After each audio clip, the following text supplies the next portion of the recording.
สบายดีทุกคนวันนี้เป็นมือแห่นางสังขารออกจากวัดเชียงทองไปวัดธาตุเด้ออันนี้จะเป็นบรรยากาศของประชาชนเข้ามาร่วมงานเนาะไปเบิ่งชมไป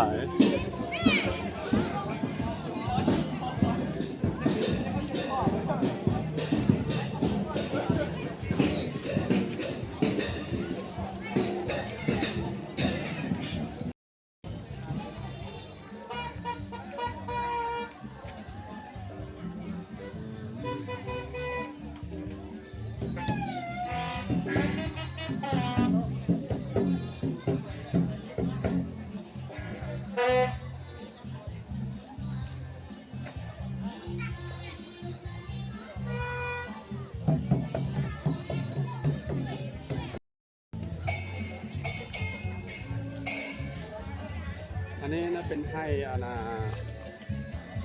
ผมบอกว่าอยู่ในมียังเป็นน่าจะเป็นไห้กระดูกบอกกระดูกคนสำคัญคนเสียชีวิตหรือว่ายังจังไรก็บอกละ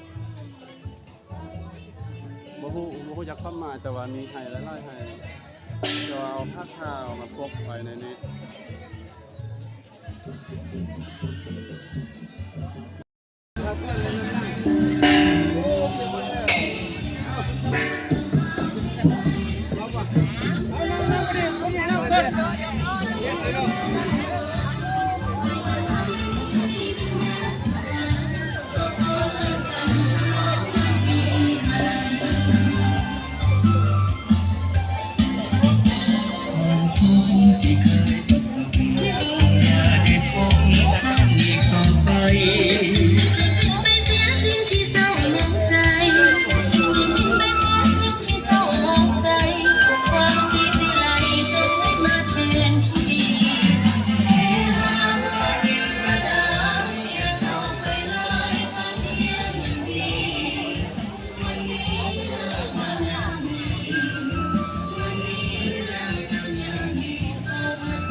อันนี้จะเป็น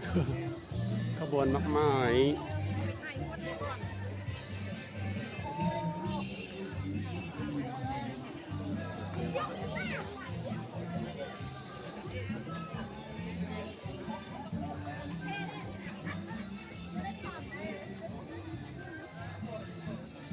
อันนี้มันขบวนยังไง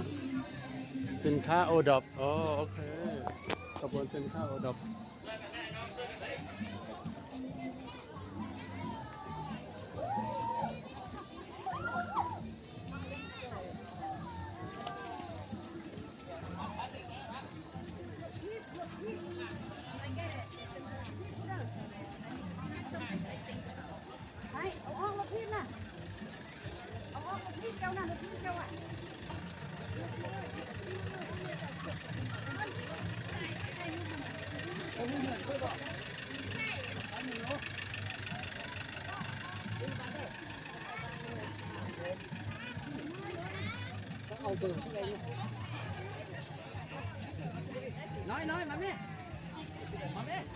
อันนี้ก็เป็นตัวหลักและเป็นนกยุงนางข้างๆที่นางอย่างนี้แหละ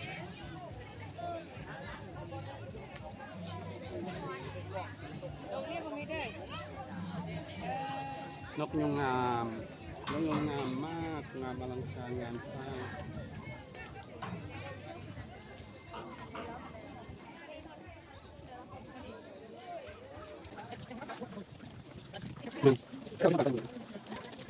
เดินทางเข้าประตูสู่สวรรค์โมเมนต์เดินทางเข้าวัดเสียงทองเด้อทุกคนอันนี้จะเป็นบรรยากาศทั้งในวัดเนาะ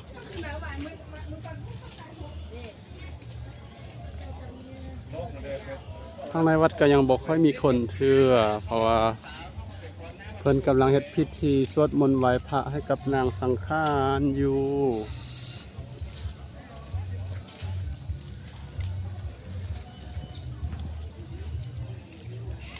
แต่ว่าวัดงามอันนี้เป็นวัดหลักสำคัญของ จุดหมายปลายทางของนักท่องเที่ยวถ้าว่าผู้ใดมาหลวงพระบางผู้ใดเข้าวัดนี้แสดงว่ายังบ่ฮอดหลวงพระบางเด้อทุกคนนี่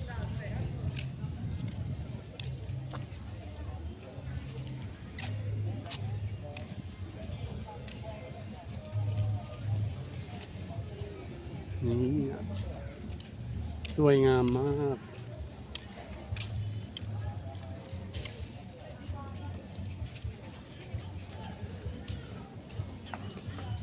ในหลังนี่นะทุกคนที่มาเที่ยวบอกว่าคนลาวคนต่างประเทศนะตอนไหนเข้ามาถ่ายรูปอยู่ปองเยี่ยมมันนี่ก็จะให้เบิ่งนี่ปองเยี่ยมมันนี่ละอันนี้กำลังรอเห็นคนเราที่ถ่ายรูปละโอเค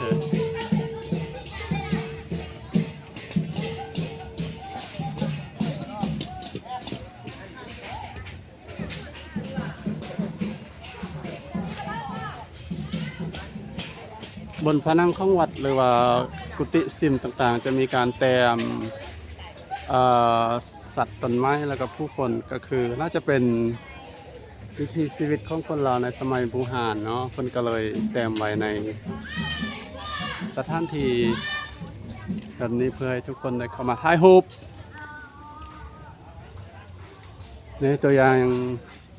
หลังนี้สิก็สิมีแบบว่าคล้ายๆคือปลูกดอกไม้หรือว่าปลูกข้าวน่าจะเป็นทงให้ทงนาบางลักษณะนี้รายละเอียดศิลปะโคตรคักเลยวิธีเพิ่นเตรียมนะเพิ่นตัดแก้วที่เป็นซี่เนาะคนละคนก็เอากาวมาติดเป็นแบบนี้ศิลปะของคนลาวเฮาบ่ได้ธรรมดาเด้อสู้โอ้ยเบิ่งนี่งานอลังการงานสร้าง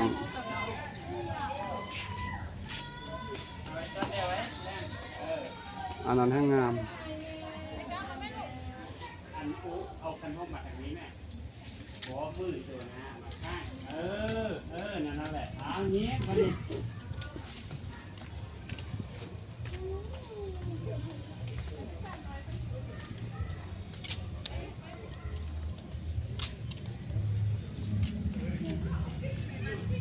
โอ้ยลอยสนุก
7 โมง